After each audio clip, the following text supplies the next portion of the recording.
पहला चुनाव जब व्यक्ति लड़ने वाला है या लड़ने जा रहा है तो उसे कब लड़ना चाहिए पहला चुनाव? वैसे तो दोनों कैटेगरी के लोगों के लिए, एक वो लोग जिनका परिवार राजनीति में रहा होता है उनके लिए, और जिनका परिवार राजनीति में नहीं रहा होता जो नए हैं, दोनों के लिए अलग अलग कंडीशन है। पहले उनके लिए बात करते हैं जिनका परिवार राजनीति में होता है। अगर आपका परिवार राजनीति में है या राजनीतिक घराने से आप आते हैं तो पहला चुनाव जितना जल्दी हो पाए उतना जल्दी लड़ने की कोशिश करिए। कारण क्या है, यदि आप नहीं लड़ेंगे या आपके परिवार का कोई व्यक्ति नहीं आएगा तो हो सकता है कोई और वहां अपनी जमीन बनाने की कोशिश करे। कोशिश ऑलरेडी कर ही रहे होंगे, बहुत सारे नेता होते हैं, बहुत सारे परिवार के लोग होते हैं जो राजनीति तो कर रहे हैं लेकिन कभी चुनाव लड़ने का मौका नहीं मिला, तो चाहते हैं कि मौका हमें मिल जाए अभी क्योंकि आपके बच्चे छोटे हैं। तो जितना जल्दी हो सके उतना, अगर परिवार राजनीति में रहा है, तैयारी पूरी है नहीं है फर्क नहीं पड़ता, परिवार राजनीति में है, आप बड़ा चुनाव परिवार के व्यक्ति लड़ रहे हैं, छोटे चुनाव का मौका मिला, मान लीजिए एमपी लड़ रहे हैं परिवार के लोग, आप एमएलए लड़िए, एमएलए लड़ रहे हैं परिवार के लोग, आप बीडीसी मेंबर लड़िए, जिला पंचायत लड़िए, आप मतलब कोई भी चुनाव लड़ते रहिए जितना जल्दी हो सके। जो मिनिमम एज है, कई जगह पर 21 साल उम्र है तो 21 साल में चुनाव लड़ लीजिए, कई जगह 25 साल तो है ही तो 25 साल में चुनाव लड़ लीजिए, जितना जल्दी हो सके। तैयारी कम होगी ज़्यादा होगी, हार जाएंगे जीत जाएंगे मायने नहीं रखता। अगर पॉलिटिकल बैकग्राउंड है, परिवार राजनीति में है, पहला चुनाव जल्दी लड़ना है। दूसरा, जिनका परिवार राजनीति में नहीं है, कोई पॉलिटिकल बैकग्राउंड नहीं रहा, फर्स्ट जनरेशन पॉलिटिशियन है, उन्हें क्या कर रहे हैं, पहला चुनाव बहुत सोच समझ कर लड़िए।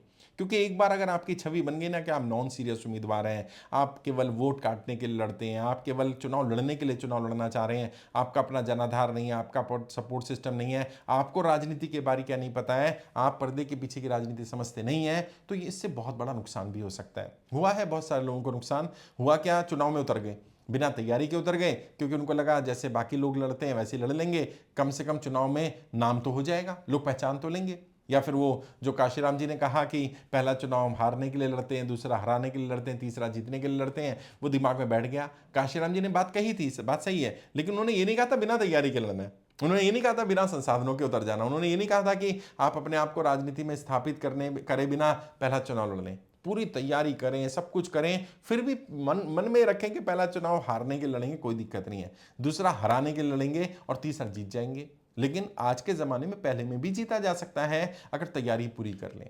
तो क्या क्या तैयारी करनी है अब उस पर बात कर लेते हैं। अगर परिवार राजनीति में नहीं रहा तो क्या तैयारी करनी है, कम से कम आपका इतना जनाधार हो कि 1% वोटर से डायरेक्ट कनेक्शन आपका होना चाहिए। 1% वोटर का स्टैंडर्ड फॉर्मूला है। आप कौन सा चुनाव लड़ रहे हैं आप देख लो, विधानसभा का चुनाव लड़ रहे हैं, 3 लाख वोट हैं, 1% वोट कितना होता है, 3 लाख का 1%, 3,000 यार। क्या 3,000 वोटर से भी आपका डायरेक्ट कनेक्शन नहीं है? और नहीं है तो कोई डॉक्टर ने थोड़ी बोल दिया भाई चुनाव लड़ो, आप थोड़ी देर बाद लड़ लेना, बाद में लड़ लेना। वो लोकसभा का चुनाव लड़ना है, लोकसभा में 20 लाख वोट है तो 1% कितना हुआ, 20,000 लोगों से डायरेक्ट कनेक्शन नहीं है, मत लड़िए चुनाव, मत लड़िए, नुकसान हो जाएगा। क्योंकि परिवार राजनीति में रहा नहीं है, इमेज खराब हो जाएगी, नॉन सीरियस उम्मीदवार बनोगे, और आपके कारण अगर हार जीत के समीकरण बदल जाते हैं तो भी बात ठीक है। मान लीजिए आपको 10,000 वोट मिले और सामने वाला 5,000 वोट से हार गया, जो जीत सकता था वो हार गया, जो हार सकता था वो जीत गया, तो भी आप हीरो बन जाओगे कि आपके कारण समीकरण बदले। आपको वोट मिले 300, वोट मिले 200, वोट मिले 500, तो क्यों लड़ा था विधायक का चुनाव, क्यों लड़ा था सांसद का चुनाव? इतने बड़े चुनाव में 200-400 वोट तो मतलब नोटा को भी से ज़्यादा वोट मिल जाते हैं भाई। तो तैयारी करनी है, और तैयारियों में क्या क्या की तैयारी करनी है, जैसे मैंने कहा आपके पास 1% वोट का डायरेक्ट संपर्क होना चाहिए, आपके साथ डायरेक्ट कनेक्शन होना चाहिए, बूथ की टीम तैयार होनी चाहिए, हर बूथ पर कम से कम 10-10 लोगों की टीम, आपके पास मिनिमम रिसोर्सेज होने चाहिए। पहले बात तो सूची होनी चाहिए क्या क्या रिसोर्सेज रिक्वायर्ड है।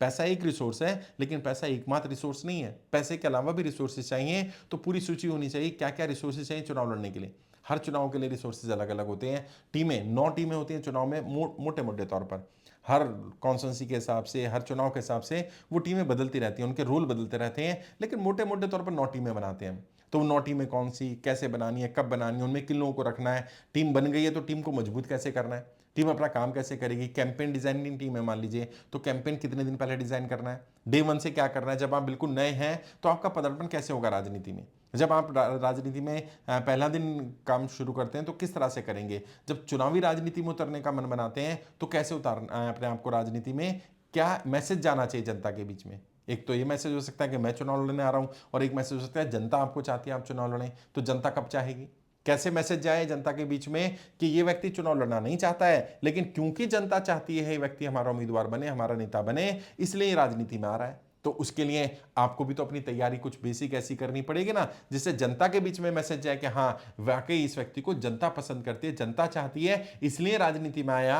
अगर जनता पसंद नहीं करती होती, जनता चाहती नहीं होती, तो ये राजनीति में नहीं आता। तो वो आपको समीकरण बनाने पड़ेंगे, समीकरण देखने पड़ेंगे, और आपके पास जो एक्सपर्ट टीम है वो एक्सपर्ट टीम की ओपिनियन लेनी पड़ेगी। आपका प्रचार प्रसार कैसा चल रहा है, कहाँ से शुरू करना है। प्रचार ऐसा नहीं होता कि एकदम से सारा सब कुछ झोंक दिया, नहीं, आहिस्ता आहिस्ता आहिस्ता आहिस्ता आहिस्ता। जब आपका प्रचार शुरू होगा तो प्रचार बहुत लो लेवल पर शुरू होगा, और जब आपका चुनाव होगा तो प्रचार पीक पर होना चाहिए।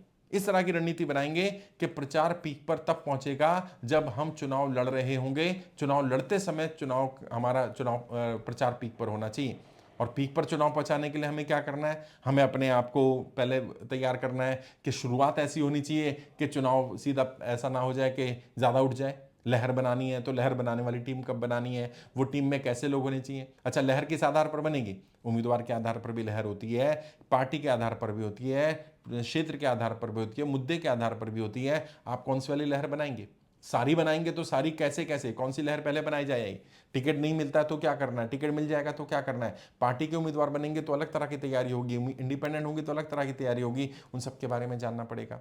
तो पहला चुनाव मतलब अगर आपका पॉलिटिकल बैकग्राउंड नहीं है तो ये सारी तैयारी आपको करनी है। अच्छा, जिनका है उन्हें सब पता है, सब कुछ पता है। आप विश्वास करिए मेरा, जिनका परिवार राजनीति में होता है उन्हें कुछ पता हो कि ना पता हो, उन्हें राजनीति के दावपेच, राजनीति की बारीकियां, पर्दे के पीछे होने वाली राजनीति, क्या सामने रखना है क्या नहीं रखना, क्या चाहिए कब चाहिए कितना चाहिए क्यों चाहिए क्या नहीं चाहिए, सब पता है। उनको ये बातें मालूम है क्योंकि परिवार राजनीति में रहा है। और जिन्होंने एक भी चुनाव लड़ा हुआ है परिवार के व्यक्ति ने, खासकर से पार्टी से लड़ा हुआ है, पार्टी में जुड़े हुए हैं, उन्हें तो पता ही होता है। हाँ, ये और बात है, वो भी सीखते हैं, वो भी अपने आप को अपडेट करते हैं, अपग्रेड करते हैं नई टेक्नोलॉजी के बारे में। प्रचार की अगर बात करें तो प्रचार के 75 तरीके हैं साहब। 75 में कुछ ट्रेडिशनल वेज ऑफ प्रमोशन है, कुछ मॉडर्न वेज ऑफ प्रमोशन है। तो ट्रेडिशनल वेज ऑफ प्रमोशन में कौन कौन से प्रमोशन के माध्यम यूज करने हैं, मॉडर्न वेज ऑफ प्रमोशन में कौन कौन से इस्तेमाल करने हैं, वो तो जानना पड़ेगा ना, सीखना पड़ेगा। करना नहीं आता है या करना नहीं चाहता, अगर चुनाव लड़ना चाहते हैं और जीतने के लिए लड़ना चाहते हैं, ये सब करना आना चाहिए साहब। करना नहीं चाहता वाली बीमारी होगी तो बहुत दिक्कत हो जाएगी, करना नहीं आता होगी तो दूर की जा सकती है, सिखाया जा सकता है। जब भी सीरियस हो चुनाव लड़ने के लिए बात कर लीजिएगा, वीडियो के डिस्क्रिप्शन जाइए, मेरे नंबर मिल जाएंगे, 2 4 5 मिनट बात करनी, फ्री ऑफ कॉस्ट बात करिए। गाइड भी करूंगा, आपका रोड मैप भी बना दूंगा, आपको जज भी कर लेंगे, आपको टू डू लिस्ट दे देंगे ताकि आपको पता रहे क्या क्या काम करने हैं, ताकि उस हिसाब से आप काम करिए। फिर भी ट्रेनिंग लेना चाहें तो हमारी वेबसाइट है www.iplindia.org, वहाँ जाकर ट्रेनिंग ले सकते हैं। नए हैं राजनीति में तो यूट्यूब के माध्यम से ट्रेनिंग ले सकते हैं। आप देखिएगा सबसे अच्छा ज्वाइन बटन है ना, ब्लैक या वाइट कलर का होगा, वो ज्वाइन पे क्लिक करेंगे, अलग अलग ऑप्शन आ जाएंगी।